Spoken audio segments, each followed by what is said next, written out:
আমি সেলিনা ইসলাম লিজা। আমার বাড়ি হচ্ছে এখন সাবালিয়া, টাঙ্গাইল। কিন্তু আমার বিয়ে হয়েছিল মিরপুরে, ঢাকা মিরপুর। তো আশরাফুদ্দিন হীরা সে হচ্ছে আমার ননাসের হাজবেন্ড। তো তার সাথে আমার সম্পর্কটা মূলত হয়, ওনাদের হাজবেন্ড ওয়াইফের মধ্যে একটা দ্বন্দ্ব ছিল।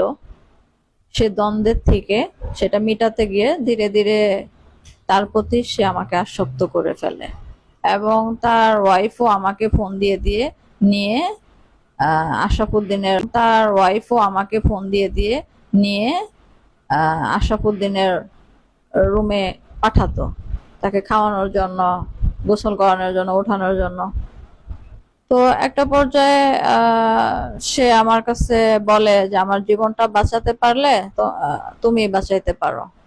আমি তখন ভাবছি যে যদি একটা জীবন বেঁচে যায়, একটু কথা বললে, ভালো পরামর্শ দিলে, যোগাযোগ রাখলে বাঁচুক, এটুকুই ছিল। তারপর তার মধ্যে যে কি ছিল সেটা তো আর বুঝতে পারি নাই। তারপর একটা সময় এসে ধীরে ধীরে আমাকে তার নানা রকম ব্ল্যাকমেইল করে সে আত্মহত্যা করবে, ঘুমের ওষুধ খাবে, মরে যাবে, এইসব করে আস্তে আস্তে সে আমাকে তার প্রতি আসক্ত করে।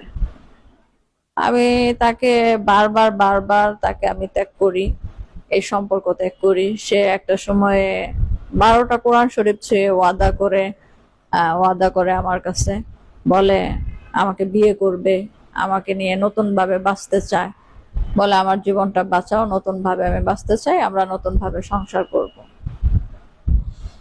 তো তখন আমি বলছিলাম যে আমার এই যে বয়স, যে সময়, আমার বাচ্চারা বড় বড় হয়ে গেছে, আমার তো এখন এগুলার এখন সময় না। ঘরে আমার এক মেয়ে আছে, ছেলে আছে। মেয়েটা বিবিএ পড়ে, ছেলেটা ক্লাস 10-এ পড়ে। তখন বলে যে আমি তোমার জীবনে ফায়দা লুটতে আসি নাই, এখানে কোনো 2 নাম্বার প্রতারণা না, কোনো ছলনা না। তো যাই হোক, একটা সময় তাকে আমি মেনে নেই, কারণ সে আমাকে প্রচন্ড ভালোবাসা দেখাইছে এবং সে আমার জন্য সুইসাইড করছে, আমার বাসার নিচে এসে পড়ে থাকছে।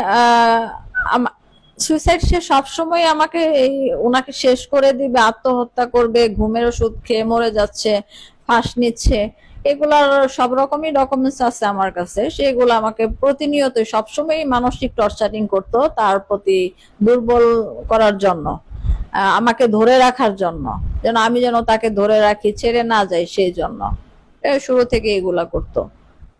ভয়ানক টর্চারিং করতো সে, রাতের পর রাত মানসিক টর্চার। আমার কিন্তু লাইফ রিস্ক আছে এখন বর্তমানে। আমি যে কোনো ভাবে যদি আমার মৃত্যু হয়, তার জন্য আশরাফুদ্দিন হীরা এবং তার ওয়াইফ, তারা দুজনেই দায়ী থাকবে, একমাত্র তারা দুইজন।